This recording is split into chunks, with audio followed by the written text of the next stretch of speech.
E a Roche, ela tem se voltado cada vez mais para medicamentos de alta complexidade, né? Para doenças raras, se não me engano. Uma das linhas de tratamento da Roche são as doenças raras e a gente tem buscado algumas doenças específicas que a gente observa que elas são órfãs ou que a gente não tem tratamentos disponíveis e tem desenvolvido pesquisa e desenvolvimento sim nessa área.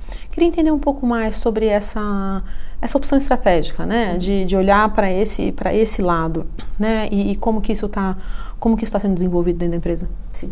A Roche, ela tem, por muito tempo, ela teve um investimento muito forte, muito do seu portfólio ancorado na oncologia. E continua sendo um pilar estratégico para a Roche. A gente fala que na pesquisa de oncologia a gente continua perseguindo a cura para o câncer. Mas além desta área, existem outras áreas que a gente entende que existe uma necessidade. A gente fala muito que o nosso desenvolvimento em pesquisa clínica, nosso desenvolvimento em pesquisa e desenvolvimento busca encontrar soluções para problemas que são burdens sociais, que são de verdade questões sociais complexas e que de doenças complexas e que não necessariamente a gente tem alternativas. Então as doenças raras, ela entra nesse. Eu vou te dar alguns exemplos. O ano passado, entre o ano passado e esse ano, a gente está lançando uma medicação para uma doença que chama neuromielite óptica. A neuromielite óptica é uma doença neurodegenerativa que acontece por surtos. O que significa isso? Você tem um surto e você perde a visão. E aí acabou. Você vai para casa, você não tem mais nada. De repente você tem outro surto e você deixa de andar. Só que cada uma desses surtos, ele vai gerando em você uma discapacidade. Não tem retorno. É uma doença órfã. Ela acomete normalmente mulheres em idade produtiva, a gente vai falar aí dos 18, 19 até os 35, 40 anos, e majoritariamente não caucasianas, ou seja, mulheres afrodescendentes ou de outras etnias que não mulheres brancas.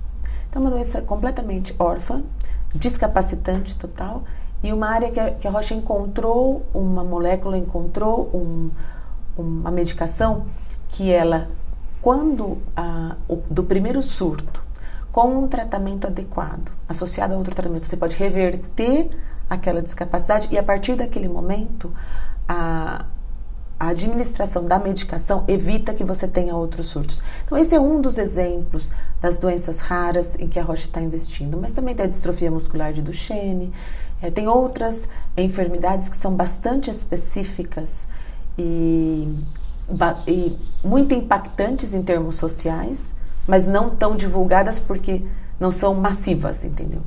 E como que você vê essa questão, assim, estamos falando, vocês estão olhando principalmente para doenças raras, né?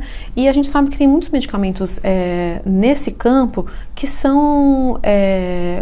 têm um valor alto, né? São caros, sim, né? Assim, e isso é um desafio muitas vezes para a gestão de saúde pública, sim, né? E gera debates na sociedade, vai investir não sei quantos milhões num medicamento para uma pessoa, sendo que existe todo um cobertor curto, né? Para outras necessidades. Como que você vê isso?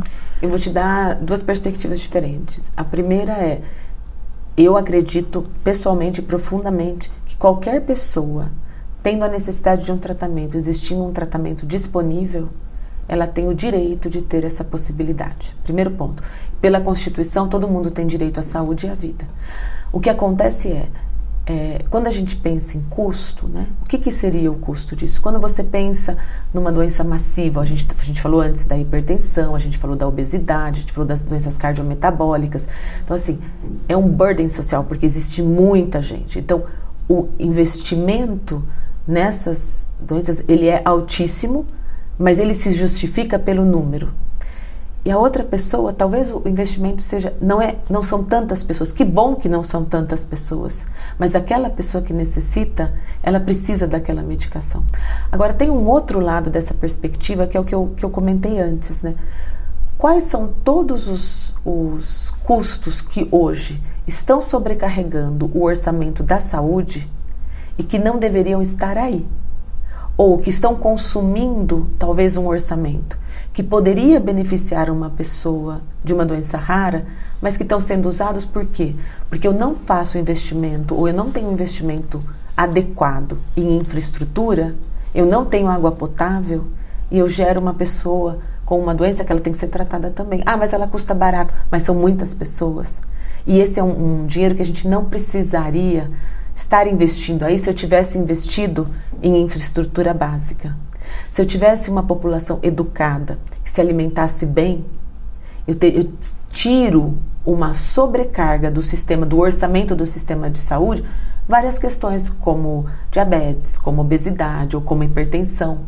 Então, quando a gente coloca esse juízo de valor sobre o custo, eu, de novo, convido a uma discussão mais profunda. Porque, claro, o cobertor é curto quando as ações não são na causa raiz. Então, o cobertor vai ficar cada vez mais curto. Cada vez mais curto. Por quê? Porque eu estou gerando o tempo inteiro mais e mais doentes. Se eu não cuidar da educação, se eu não cuidar da infraestrutura, se eu não cuidar de transporte, se as pessoas não têm descanso, o número de pessoas doentes que vão aparecer dentro do sistema ele é enorme. E o orçamento da saúde nunca vai ser suficiente.